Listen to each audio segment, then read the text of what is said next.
1, 2, 3, 4. For everyone's safety, Vermont requires a 7-day home quarantine with a negative COVID-19 test, or 14 days with no test to visit this winter. 13, 14, 15, 16, 17. We're also recommending you take the time to do some extra squats, lunges, wall sits, or high knees. 24, 25, 26, 27, 28, 29, 30. With reduced lift and lodge capacity, you're going to have a lot more time to spend on the slopes. So take the time to get your legs ready. 38, 39, 40. Vermont in winter. It's worth the wait. 1, 2, 3. This winter, plan your trip. Don't trip up your plans. Talk to your favorite inn or resort about smart travel suggestions and reservation policies. For full COVID-19 travel guidance, visit VermontVacation.com. 16, 17. Hey Houston, as we enter the new year, it's the perfect time to start planning for your healthy, pest-free lawn with True Green, America's #1 lawn care company. True Green's science-based approach and local expertise will help give your lawn the year-round care it needs to be thick and weed-free. Go to truegreen.com/radio to take advantage of our special New Year's offer and save 50%. Just call 1-866-759-0858 or go to truegreen.com/radio today to take advantage of this limited-time offer for a greener, healthier lawn that you can be proud of. As weird as this sounds, you know what one of my favorite desserts is at the end of a good meal, a long day, and you just want to relax? A bowl of cereal. I love cereal. Don't get it as much as I used to, especially as a kid, but the biggest reason is there's really, it's not healthy at all. The cereal that we like, it's that sugary, carb-loaded, just empty calories is really all it is, but it's just so good sometimes. But that is where Magic Spoon has stepped in and said, you know what? Adults like cereal. Let's make some healthy cereal that actually tastes like cereal, something good, something indulgent. And so they have come up with a zero sugar, high protein, low carb, very tasty cereal. It's keto friendly, it's gluten free, it's grain free, soy free, GMO free, and it comes in 4 different flavors: cocoa, fruity, frosted, and blueberry. That covers pretty much all the bases of everything that I would indulge in. And so if you're looking for kind of that craving satisfier of having a great bowl of cereal, something I actually just had, but without the guilt attached to it, Magic Spoon is your answer. If you'd like to try some, go to magicspoon.com/ASP for Adventure Sports Podcast and grab yourself a variety pack today. And if you don't absolutely love it, they have 100% money back guarantee. And again, New Year's is coming up. We're all trying to be a new self. Maybe it's a bowl of cereal to start your day that can help you do that. magicspoon.com/ASP. And you can use the code ASP for free shipping. All right, now on to the adventure. It took me 3 years to quit smoking, and it was one of the hardest things I've ever done in my life. And I know for a lot of people out there, they'd be like, big deal, did it in a day. But, if adventure has taught me anything, it's that the most difficult things that we face, the challenges that we go through in life, are very relative to us as individuals. You can't compare your personal experience.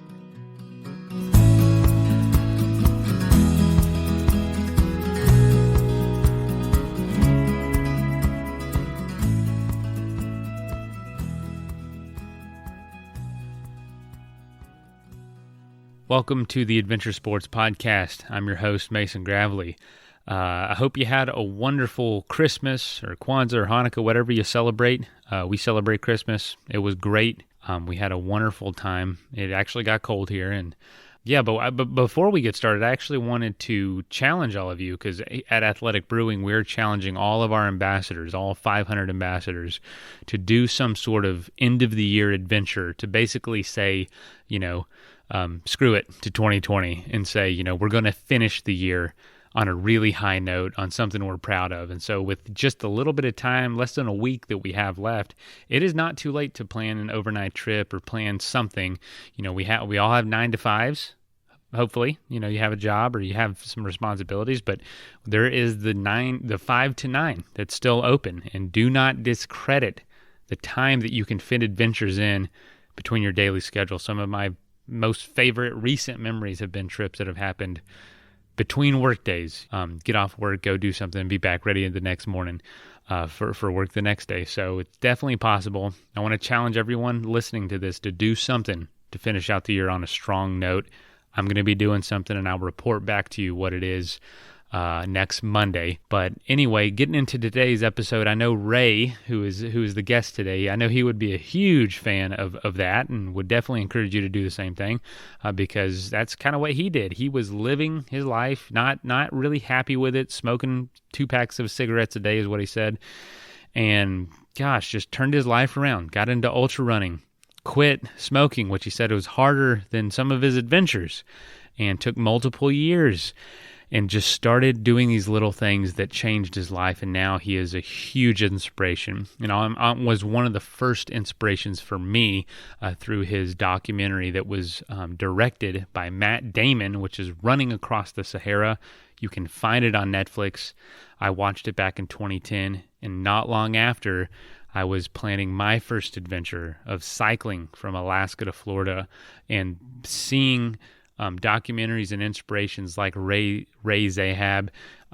Rolf Potts' book Vagabonding was hugely influential in that. Those 2 guys really were a huge inspiration. And so I really encourage you to check out his documentary on Netflix and everything else he's done. We barely scratched the surface on everything this guy has done.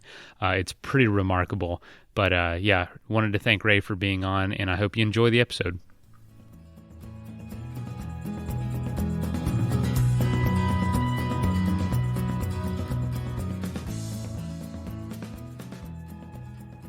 All right, folks, welcome to the Adventure Sports Podcast. Very exciting episode today. I'm pretty stoked because after doing research on Ray, I didn't put these things together, but Ray, you were really early on as part of my inspiration.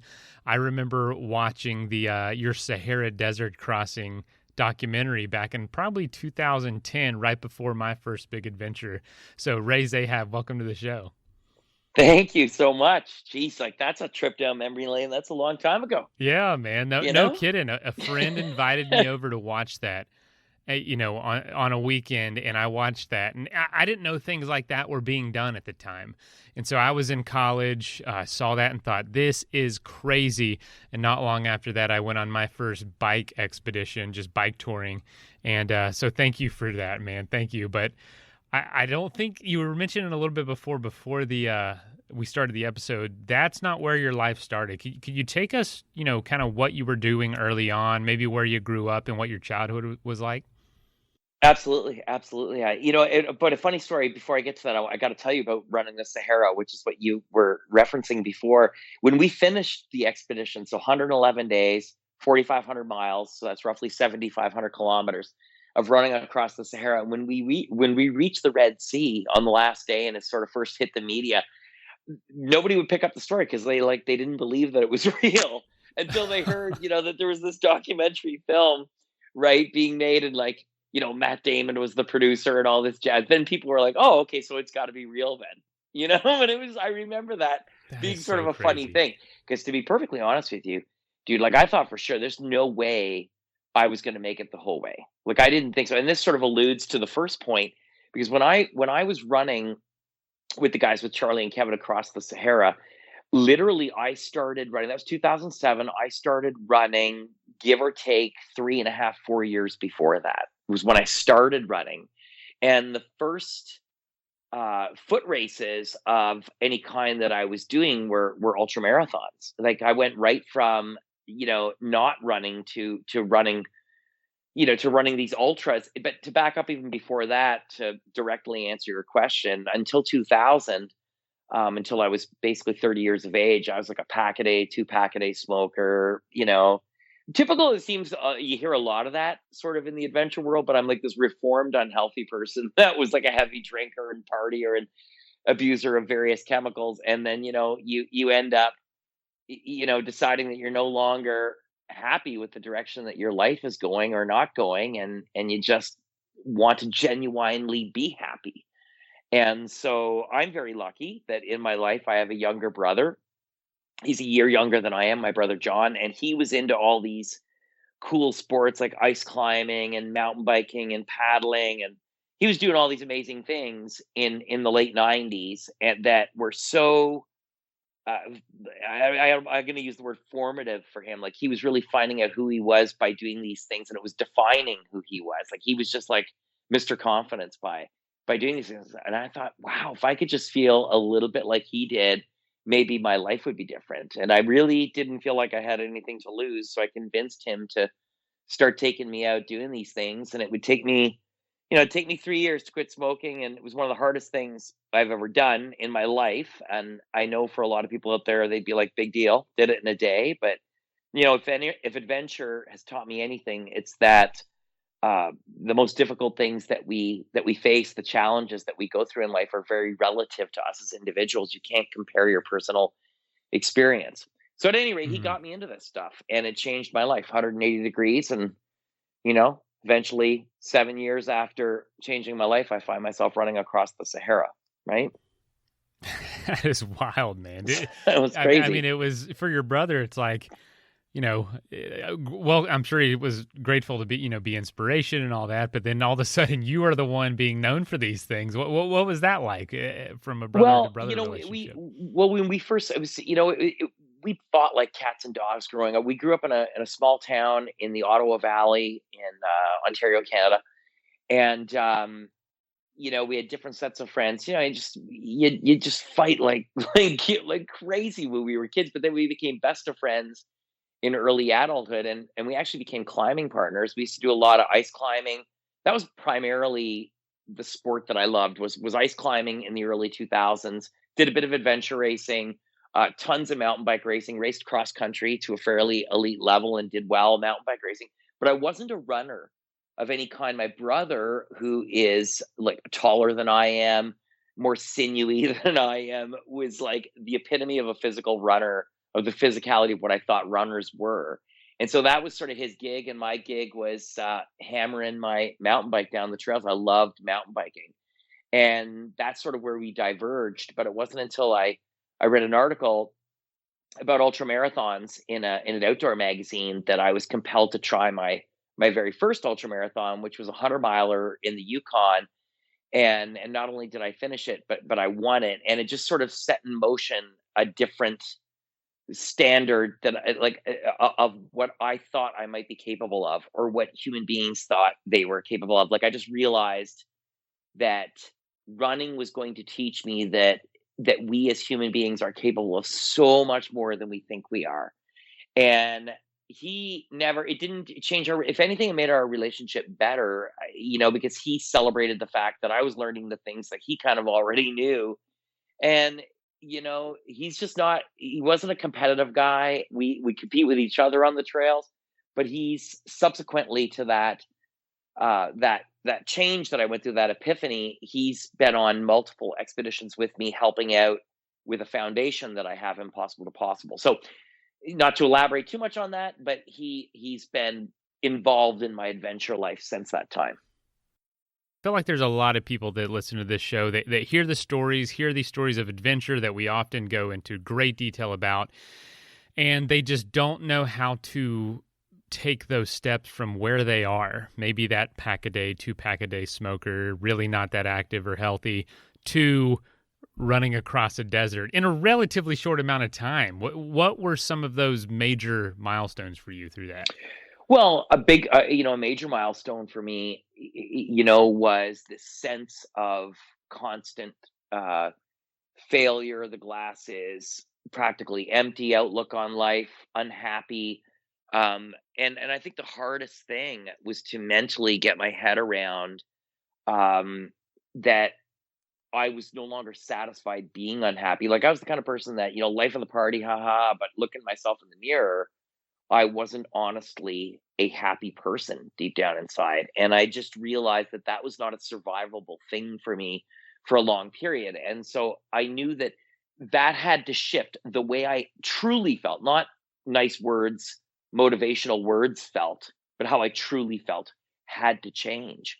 And so that that leap from someone who was afraid of taking risks, afraid of taking chances because of what other people would think, because I was afraid of failure, because I was afraid blah, blah, blah, blah, blah. And my negative outlook or sort of unhappy tinge that I put to everything, in my life, that flip to making things, yeah, you know what? The glass is half full. Like that perspective, that was a monumental task in Was making that that a happen. And conscious effort? yeah, dude, for sure. Being happy, I had to work at being happy.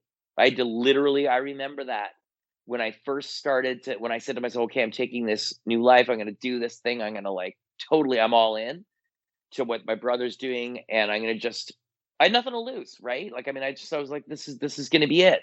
And I had to work at being happy. But after a while, from working at it, I started to look at things from a different perspective. It just sort of happened. And instead, I became less of a pessimist and more of an optimist. And, fast forward 12,000 miles I've spent on my feet crossing practically every large desert on the planet, and these, cold expeditions that I do all over the world, all this time later, all these years later. And, overwhelmingly, hey, everybody has bad days, but overwhelmingly, I have a different sense of happiness and positivity than I did before. Without trying to sound too corny. I know that totally sounds corny, but things have changed, right? But I think what we all forget, or especially now, I mean, it's just the way things are now, but we lack sometimes a belief. Like, we all just think it's words, right? And we almost lack this belief that we can actually do something, or we can actually change something, that we just automatically think we can't. And it's being honest with ourselves. And I think that when you're willing to just, the very first time, put your foot out there and try, that's very empowering. I remember, look, at an analogy I always use is that, I remember what it was like. I still remember like exactly what my first 30 years kind of felt like, right? And it's like walking into a room that's lit, right? And then all of a sudden the lights go out and you have some bad times, right? Well, you know where the light switch is. You've lived that other side. You know what darkness feels like, and you know how to, brighten the room up. But if you've always, if things have always been perfect or status quo or whatever, you never really learn. So that adversity can sometimes be a good thing. And then you build a resilience from it. But somebody asked me the other day, well, I'm sitting on the couch. I want to do something. I was where you were. What would you tell me? And I said, you know what? Walk to the door, put your shoes on, go outside, come back in, take your shoes off, go sit back down on the couch. Next day, walk to your door, put the shoes on, walk to the end of your laneway or your block or whatever, and then turn around, walk back, take your shoes off, sit down on the couch. Each day, add a little bit to it. Like, metaphorically speaking, you don't run a marathon without taking your first step, right? So it's like that mindset, Alrighty, let's take a quick message break and hear from one of our sponsors. With the new year right around the corner, it's time to start planning some new adventures. And one of the most important things you need to do is make sure you're staying hydrated. And that is where Hydrant comes in. It's a refreshing drink mix powder made with 4 key electrolytes: sodium, potassium, magnesium, and zinc. It's made with real fruit juice powder, no artificial sweeteners, none of that garbage, no nonsense. It's all science. And actually, for an extra boost, try new Hydrant Immunity, which contains vitamins A, B12, B6, C, and D, along with ginger and turmeric. Water meets wellness in a vitamin-packed drink mix that you can drink cold or hot for these chillier months. If you'd like to try Hydrant today and make sure you have it ready for your next adventure, you can get 25% off by going to drinkhydrant.com/ASP and using ASP at checkout. That's hydrant.com/ASP and enter promo code ASP for 25% off your first order. Hydrant, where water meets wellness. All right, now back to the show. Absolutely, man. I can tell you the days, it doesn't take much either to get the machine running. You know what I mean? The spark plug sparked and kind of this engine of looking at life this way running. And I hate, I don't mean to just kind of run off in this philosophical direction, but it's like, it's not that hard to get it moving in the right direction, if that makes sense. Just like you said, put your shoes on, walk outside in your yard, come back in. That can sometimes be enough to like light this fire. And so Absolutely. for you, it is a climb. You look at your biography and it's like every year, the early 2000s, just something here, something there. And then it just grows. With that first ultra that you did, you say you won, which is just crazy. Were you expecting to win, or was that a surprise? Dude, it was just a unmitigated disaster from the time I entered the race. I thought there's no way, right? But here's the crazy thing. Like, the reason I entered the race in the first place, I read the article in the first place because I thought it was something that might interest my brother. And I thought, I'm going to read this article because look, it says marathon in the title of the article, ultramarathon. I'm going to read this. This was like in the late 2003 when I read this article. This is something my brother would love. So I'm reading about this Yukon Arctic Ultra, but it was the photos in this magazine that were of, and subsequent to that, going on the internet and researching it a little bit, of regular people. Like these racers looked like normal people. They didn't look like marathon runners from the Olympics. They looked like normal people, like normally sized people. There was people of all shapes and sizes.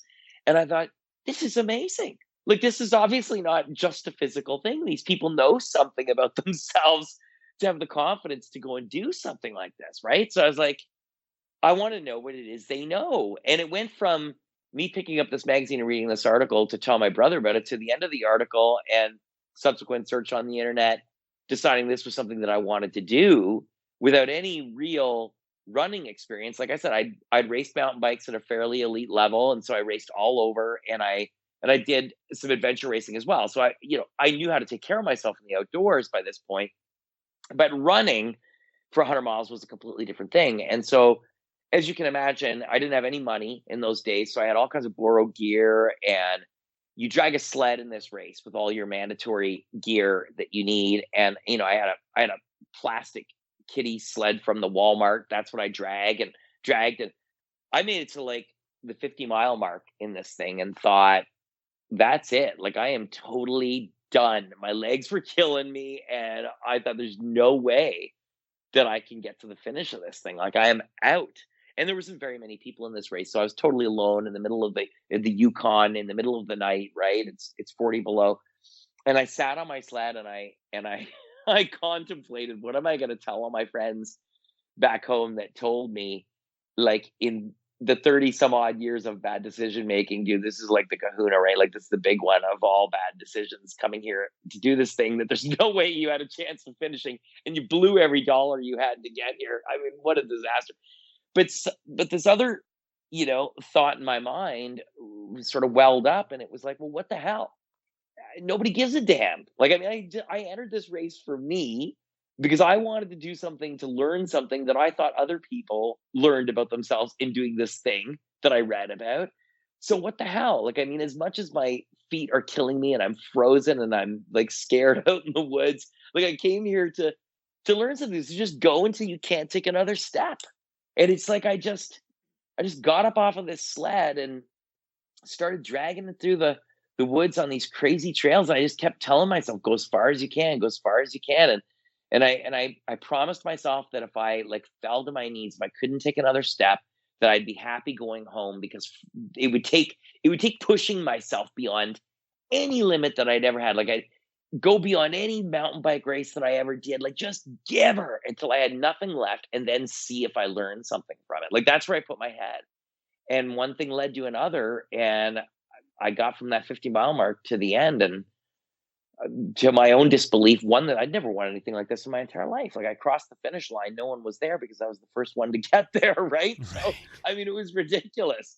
And that here's the even more amazing thing. So when I crossed that finish line, I remember not having any pain in my body, no cold, no fear, nothing. And I just remember thinking to myself, wow, I felt so shitty 50 miles ago.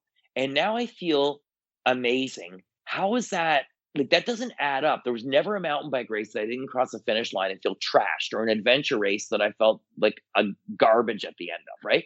But I feel better. Like, how is that? And I realized that it was running specifically itself that was going to teach me that I could go beyond any physical or mental or emotional limit that I think I have. And that the only way to really figure out how I did that was to continue doing these ultra marathons. That's how I got into running.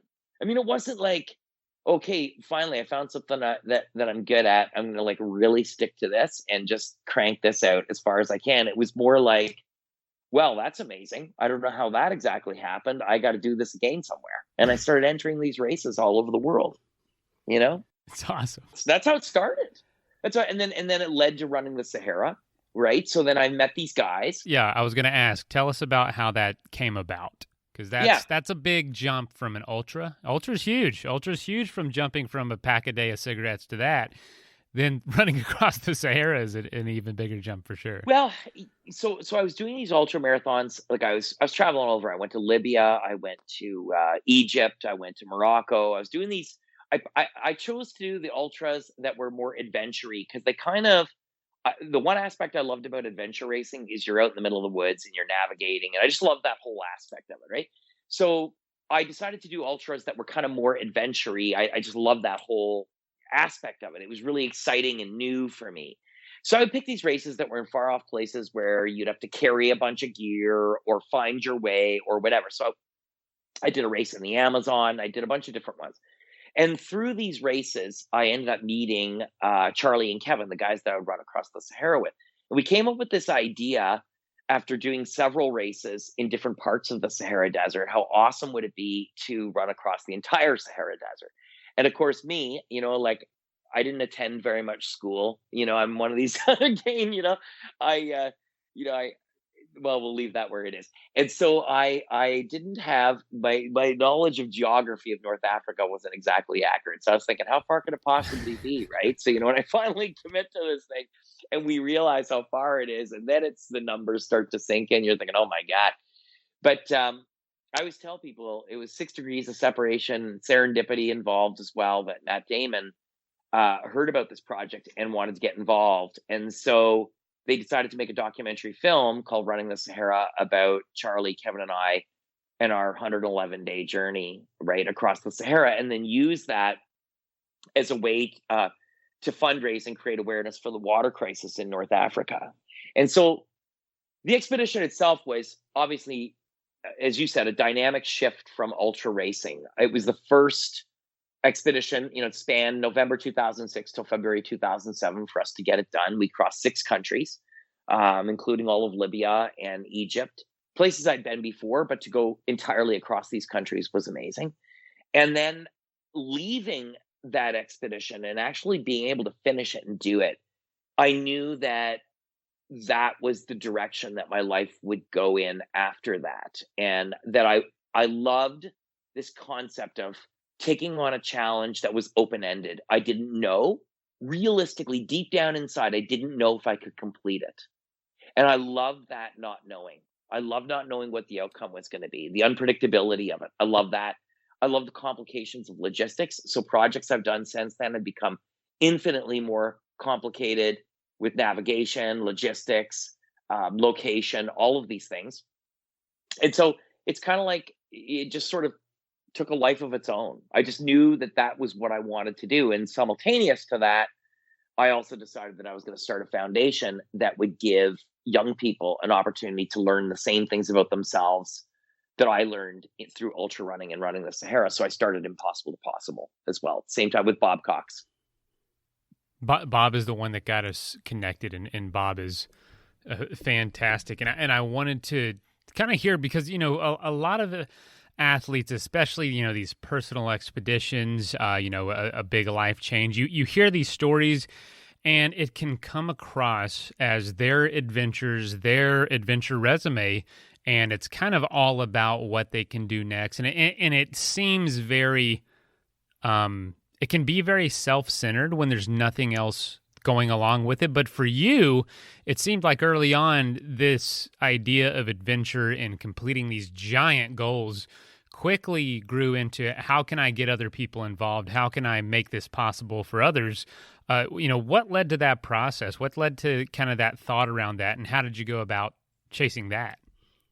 So 2007, we finished the Running the Sahara expedition, and it was life-changing for me because I realized that I had a tremendous capacity to learn when I was on the expedition, like learn about culture, learn about a water crisis, learn about economics, learn about science, all of these things that were all encompassing on our journey across the Sahara Desert. And I'm scratching my head and I'm thinking, well, where the hell was I when I was going to school, logging straight Fs and, barely getting out of high school, right? Like, what the hell? Now I just all of a sudden I want to learn. And I realized that through adventure, there's a great opportunity to learn. And so when I finished running the Sahara, I did another project in Canada, a big running-based project that spanned the 3 coastal regions of Canada. And right after that, I was in the U.S. at a fundraiser in Texas, and I met Bob. And through mutual friends, we met and we started talking about this concept with my wife, Kathy. And we were talking about this concept of giving young people an opportunity, like saving some time. Hey, guess what?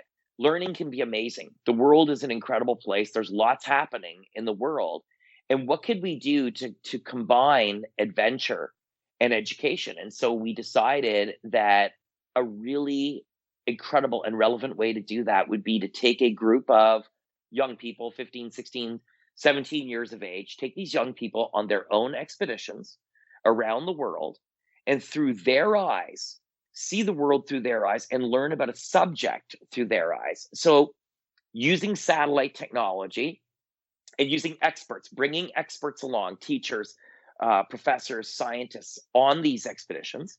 You could take, for example, a group of kids into the central Amazon jungle, trek for 100 miles through the Amazon from one indigenous community to the next, learn about biodiversity, play it out through a live website to classrooms all over the world. You can have tens of thousands of students on the other end, hanging on every moment that these kids that are their age, their peers basically, are out in the jungle doing this incredible thing through the Amazon, learning about biodiversity from the people that live there. It all of a sudden becomes a compelling and relevant subject and something that young people want to learn about. And so it was really important to me that if I was going to continue doing my expeditions, the South Pole expedition or the run I did across the Atacama Desert or any of these projects, that they would be used in a way to not only communicate with students who follow my own expeditions, but also fundraise for the organization Impossible to Possible. So all of my expeditions since running the Sahara have been in support of Impossible to Possible. And all of the Impossible to Possible expeditions are 100% free for the youth that go on them, for the schools that participate, and for the staff that volunteer to come along. And we've done, I don't know, Bob would know exact numbers, 15 or 16 youth-based expeditions to this point. We've done so many I can't even remember, to the most remote parts of the world. So we've had youth ambassadors on these trips from all over the world, going all over the world, and their experiences, they become the heroes. It's their expeditions. And we use my expeditions as a way to leverage partnerships and sponsorships to keep everything free in Impossible to Possible. I hope that's making sense. And so, I remain a volunteer in the organization because it's my passion. It's what I love to do, Can you tell us maybe a story of an expedition or something that happened on an Impossible to Possible expedition where you thought to yourself or realized like this is exactly why I'm doing this?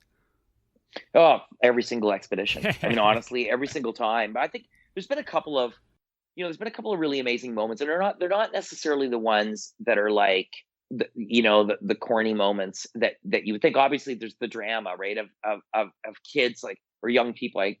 Forgive me for using the word kids, for these young adults learning about how extraordinary they can be, right? You see it in their eyes. Like you're 17 years old, you're trekking through the Amazon jungle. forget it. I mean, for the rest of your life, there's nothing you'll do that you'll come into, hardships or walls in front of you later in life, and you'll be like, yeah, but when I was 17, I trekked across the Amazon jungle. I can do this, right? So adventure teaches that resilience, right? So there's a million of those stories. But we did a youth expedition one year in partnership with the University of Utah and the BLM and in Utah, and we were studying the rise of the dinosaurs. And I'll never forget seeing this group of youth ambassadors basically digging for dinosaur bones, like having their hands on dinosaur bones in this area of the Grand Staircase outside of Kanab, Utah, and working with the paleontologists. And that connection with classrooms where the students, like thousands of kids from around the world, are tapped in on a live feed for this like one segment of one day of this expedition. And everybody was so stoked to learn about dinosaurs in that moment. And I thought to myself, like, this is like totally what it's about. It really is, for me. And so when I'm on my own expeditions in some far off part of the world, I'm thinking about moments like those, because that's what compels me to get to the end of my own projects and keeps me going on the next one, because for me personally, it's purposeful. You know what I'm saying? That I get to do these things that I love to do, but use them in a way to support the thing that I'm the most passionate about. It seems like an amazing balance between still being able to go after these goals of yours, not letting it become too self-centered, of course, but making an impact and using these skills to change the world, as corny as that sounds, but it's essentially what you're doing through adventure, through getting young folks out there to have their own experiences just like you've had.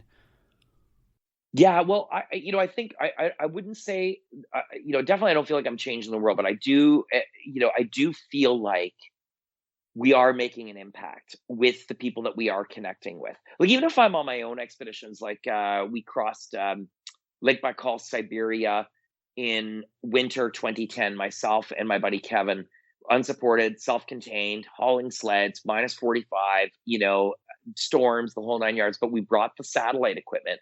And between the time zone changes between Siberia and the schools back at home, US and Canada, we would be like, middle of the night or whatever, and we'd fire up that satellite beacon, and we would do live video conferences with schools or live sat phone conference calls with schools. And it was just so energizing to hear how excited students were to be part of my own expedition, or like I said, with the youth expeditions. So I think that's the thing about adventure that is such a powerful thing. It's such a powerful way for individuals to learn about themselves, but it's a powerful way to share in general with those that are participating as well.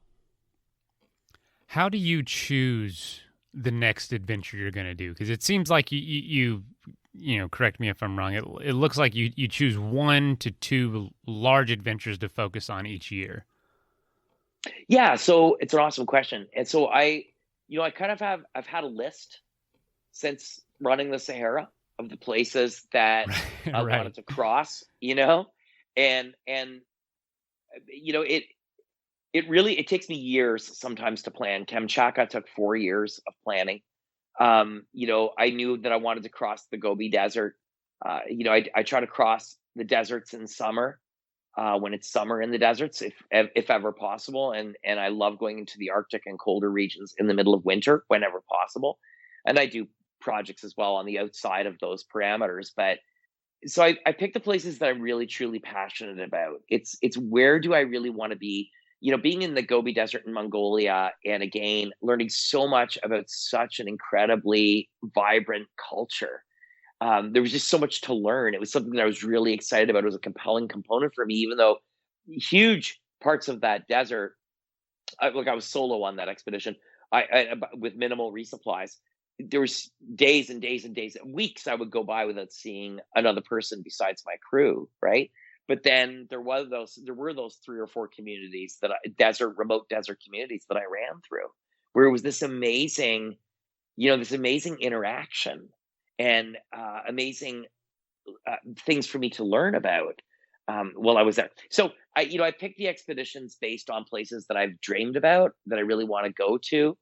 Um, and yeah, that I want there to be a huge amount of challenge obviously involved, but it's not about that. It's really about a a love I think I have for the place that I want to go, but I don't really know until I get there, you know?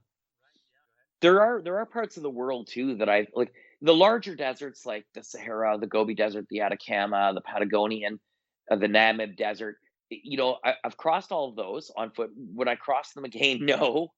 I go back with clients to highlights and that if I'm guiding to very specific regions of these deserts, but or youth expeditions. But for me personally, there are a few places that I do go back to. I've been to Death Valley a number of times doing projects down there. I love it there. Baffin Island, I've crossed it 9 times. It just there are parts of the world that I love to continue to visit, and that I just find fascinating in exploring them in different ways. But they're shorter trips in a sense that I can explore them from a different perspective, right? So typically, as you said, it's like one longer project I do per year, and then I got to fundraise. I got to, it's not cheap, so you got to make that happen, right? And then it also has to be relevant to the next youth expedition that will come after it as well. So. Who are you texting? My therapist. You text with your therapist? Text, video chat, call. Yep. That sounds too easy. How did you find her? I just went to betterhelp.com/save. She's a licensed therapist and it's all online. I connect when it's convenient for me and don't waste time driving anywhere. Plus, it's affordable. I wonder if I should try it. It's great to talk to someone in confidence. She's helped me sort out quite a few things. And right now you save 10% off the first month when you go through betterhelp.com/save. betterhelp.com/save. Got it. Man, very cool. It's just such a cool concept to tie it all in together. Do you have a preference? It looks like you balance it pretty well because, and I know that we're not really, covering one specific adventure, which is what we typically do on this show, but you have so many that are all completely worthy of their own episode, if you ever want to be back on, because it's just hard to focus. Do you have a preference between those extreme hot desert environments and then the cold, or is it like trying to choose between your favorite kids? You just enjoy them both. No, I appreciate them both. I definitely I love the heat. I love the heat, but I can do cold. I'm good at cold. I just don't like it. The problem is the coldest places are some of the most beautiful. Like the Canadian Arctic is extraordinary, and the Canadian Arctic in winter is even more extraordinary. So the price to pay for that is it's extremely cold, very, very cold. Like on my last expedition, I had winds in the -60s. It's cold and dark in the winter. So, but I do love both ends of the thermometer. Both crossings. I did a off-road crossing of Death Valley National Park with my buddy Will. I did that north to south, and I also did west to east over the Panamint Range and over the Amargosa Range, crossing through the Badwater Basin. Both of those trips were in the middle of summer, and so I love that, being there in those. And the same goes for the Gobi Desert, which was a few thousand kilometers, the Namib Desert, which was close to that as well, et cetera, et cetera. Those were all in the middle of summer. So it's not like I'm a sucker for punishment. It's that I want to be in the desert in its most deserty, and I want to be in the Arctic in its most Arctic-y, and be, like, just feel the environment. And be in that environment when it's going off the most. You know what I mean? When it's going off the most. That's hilarious. It's like the colors of the sky and like just the heat, the rays of heat, for example, coming off the basin at Death Valley. It's just amazing to see and witness, I once biked across Death Valley, east to west, in the middle of summer, July 29th. And that just about did me in. I'm not going to lie. It was really difficult. So I can't even picture, I can't even imagine being on foot, doing what you were doing. How do you prevent yourself from from going, having a heat stroke or stuff like that? Is it a level of training? Because you don't do this. I mean, you have a life, you have a family to take care of. You have these other things you're doing, the business side of this that takes a lot of time. How are you able to prepare your body for stuff like that? Well, it's an interesting thing because using the Death Valley expeditions as an example, they were both off-road expeditions, completely off-road. So the terrain is very unpredictable. You could do your best mapping and Google Earth and everything else, and when you get there, like the shit hits the fan, right? Like it's a completely different set of eyes on the ground and what you're actually seeing on the ground. So, but to prepare for the heat of Death Valley, I train midday. I live in Chelsea, Quebec, and our summers are very hot and humid here. And so, I'll run midday in the warmer months. I have a sauna that I train in as well in my backyard. And so that prepares me as well for the heat. I get my body physically ready as much as I can, but I'm thinking about these places months and months over and over every single day before I get there, right? I've poured over maps. I've planned every meter of my route. But still, last year in July, when Will and I did the west to east that was in 2019, July 2019, when we came over the Panamints, we had a cache buried at the base of the Panamints. And so when we started up over Panamint Pass and then came down the other side, even with the best research we could do and any intel that we could get, we were in a part of Death Valley that is so infrequently, if ever, visited. And we got into the top of Johnson Canyon where the overgrowth was so crazy that it was this almost impenetrable mess it was all like being in the jungle in Death Valley. Like you would never think there was this much vegetation, but it was just so thick. Wow. And at one point we knew we were about 50K from a cache and it's 1 billion degrees out. And we knew that we'd be filtering as we made our way if we could get down to these streams. And the stream that I had planned all along filtering from was underneath a minimum a yard of matted and compressed vegetation.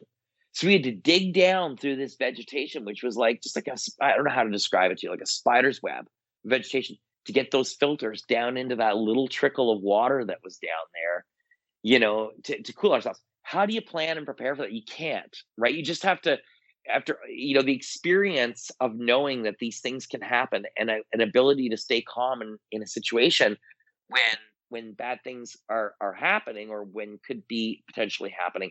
It's that collective experience that keeps you the most prepared. The physical aspect of getting ready is nowhere near as hard, right, as that aspect. So I guess you could say it's a collective experience from being on so many different expeditions and being in many different scenarios in all the hot places on Earth that kind of prepare me for that one moment in Death Valley when we only have a trickle of water to rely on. Does that make sense? Mm-hmm. Absolutely.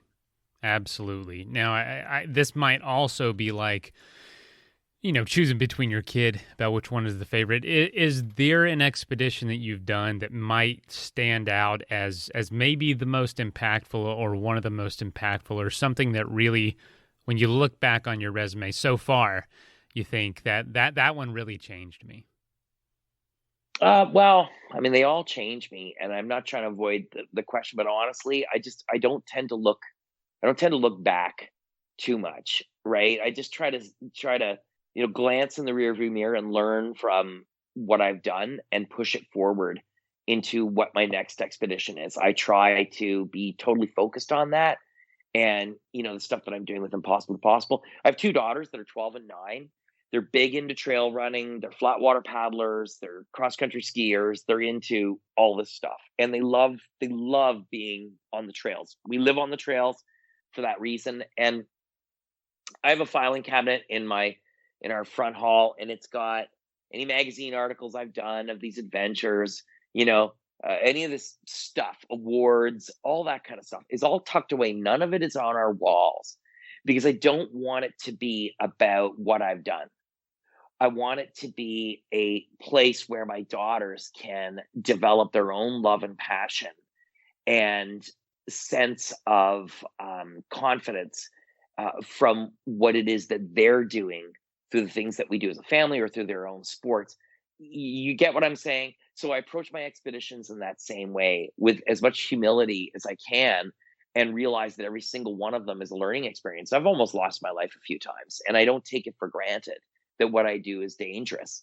But I try never to forget that I'm in nature and I am just a small, tiny speck in these places that I go. So rather than dwell on something in my mind that I think is a great achievement, take the smaller lessons that I can learn from it, tuck it away, any thoughts of achievement, and instead look forward to the next expedition.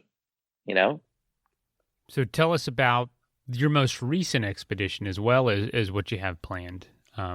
Speaking of all that.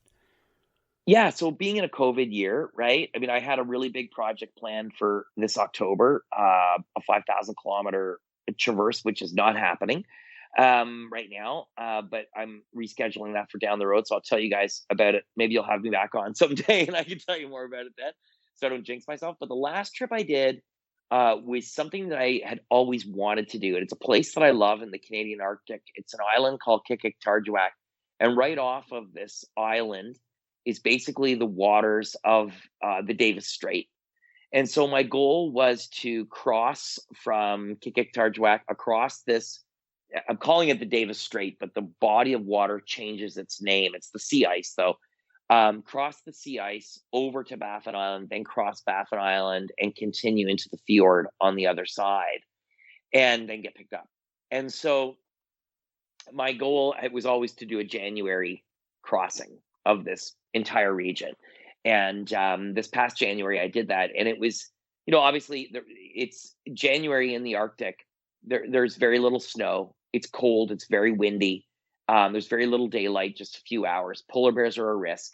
There's all of these elements that come into play, but my goal was to be self-contained and to be dragging all of my supplies with me and move as swiftly as I possibly could. And dude, you just go online and look at my face after. Even though I was covered up and everything else, the frostbite was crazy. It was so cold. But, I was successful in being able to get across, and just to be able, I'll never forget, there's a region on Baffin Island, Summit Lake, as I'm crossing over this pass, this glacial moraine and this high pass. And I'll never forget, it was a perfectly crystal clear night. There was a breeze, so it was damn cold. But looking up and seeing the Northern Lights, it was just extraordinary, bouncing off the Turner Glacier and Mount Asgard and Thor Mountain in the distance, outlined, silhouetted. And it's incredible. These granite cliffs that are 5,000 feet vertical from the base of Baffin Island, straight up, right? And you have it's framing the Northern Lights. It was just incredible, Fantastic, man. That is, I can't even imagine. Sounds amazing. Yeah, the stoke level was super high on that one. But I've got various projects planned for down the road. We had a couple of youth expeditions as well with Impossible to Possible this year that were postponed till next year, and we're going to be sticking a little bit closer to home on those youth expeditions. The ambassadors have been selected who will be going on those trips, and Bob's been working really hard at putting together trips that are going to be into some of the lesser known U.S. national parks, which is really exciting. And so we'll be collaborating with schools on delivering virtual, sort of like an immersive and virtual experience into these regions, which will be really cool for students in the U.S. and for Canada who have not visited the U.S. That's really exciting. And then, hopefully I'll be back to guiding. I've a group of clients that are really excited to travel next year and go to some of these places that I've been. So I'm really excited to take them with me. It's a great way to make new friends, Oh, Ray, I love your energy, man. I love just, going to a place, visiting it, but really scouting it out, seeing what kind of adventure can be possible there, then bringing these young people along with you to experience it themselves. That's incredible, man. Great. Just I don't know what else to say other than congratulations on that life change you made when you were 30 and making all this happen and inspiring so many people through it. I just turned 30, so I'm very excited about the impact this talk has on me. Thank you. Well, I tell you, I'm 51, and I'll tell you, it's amazing how we're all explorers. We all are explorers in one way or another, right? But and it's something that I've learned is that the adventure can be in your backyard, or it can be in the Sahara Desert. It can be wherever it is. But adventure in general and exploration in general just opens your mind to the possibilities of what it means to be a human being, like to what our capacity is, and to the things that we can all do personally, right? So Absolutely. So I would encourage people, just go after the things that you really want to go after, as corny as that sounds, and prioritize. You got one kick at the can. You got one trip on the planet to do things in your life that you don't just think about, that you act on. And if anything, I'm spending the second 30 years of my life making sure I live to that every single day, no doubt. Ray, well, I imagine people can find out more about you at your website, as well as impossibletopossible.com. Is there anything else that you'd like to share with people about where they can find out more about you? Yeah, no, just, so the typical social media, like I'm on Instagram, Facebook. I have a public page with a little blue check beside my name. If people have, questions, I'm always at my public page. I'm never at my other one that's not public. I don't know what the hell you call that. And then, Instagram as well, and Twitter, and LinkedIn. And I'm on all that stuff. And just my website's rayzahab.com. Perfect. Well, Ray, man, this is cool. I'd love to have you back on at some point and specifically talk about one of your trips. Maybe just kind of really get the marrow out of that, and just hear maybe one that you do coming up, so that it's fresh and we can promote anything that you'd be wanting to promote. But man, I appreciate you jumping on, and I love what you're doing at Impossible to Possible. Let me know how I can get involved. It sounds like a great thing to get young people involved. I mean, it changed my life to one, see your documentary, two, to go after my own adventure, and just the trajectory of my life is totally different ever since. So thank you. Well, thank you. I'm honored to be here, and love to be back again. So we'll make it happen. Wonderful. Ray, thank you so much, man. We'll be talking soon. Thanks, brother. All right. Okay, catch you later. All right. Bye.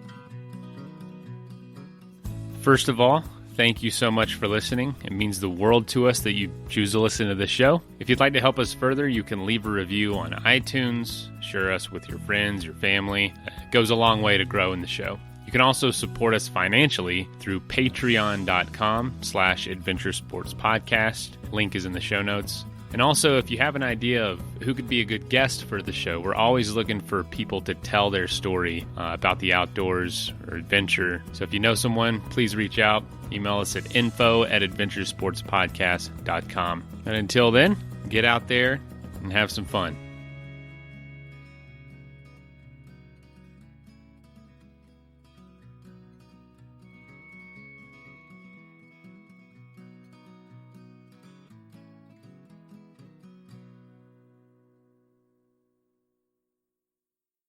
Vermont is a state of endless adventure, whether from a mountaintop, a secluded lake, a vibrant downtown, or in the music that reverberates through its hills.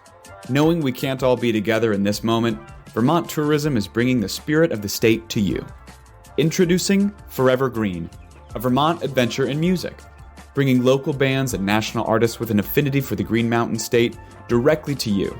Join Taj Mahal, Susan Tedeschi, and Derek Trucks, Grace Potter, Lucius, Twiddle, Noah Kahan, Nico Case, and many more. The adventure kicks off December 26th and continues into 2021 with 5 episodes all streamed live. For the full lineup and dates, head to forevergreenvt.com.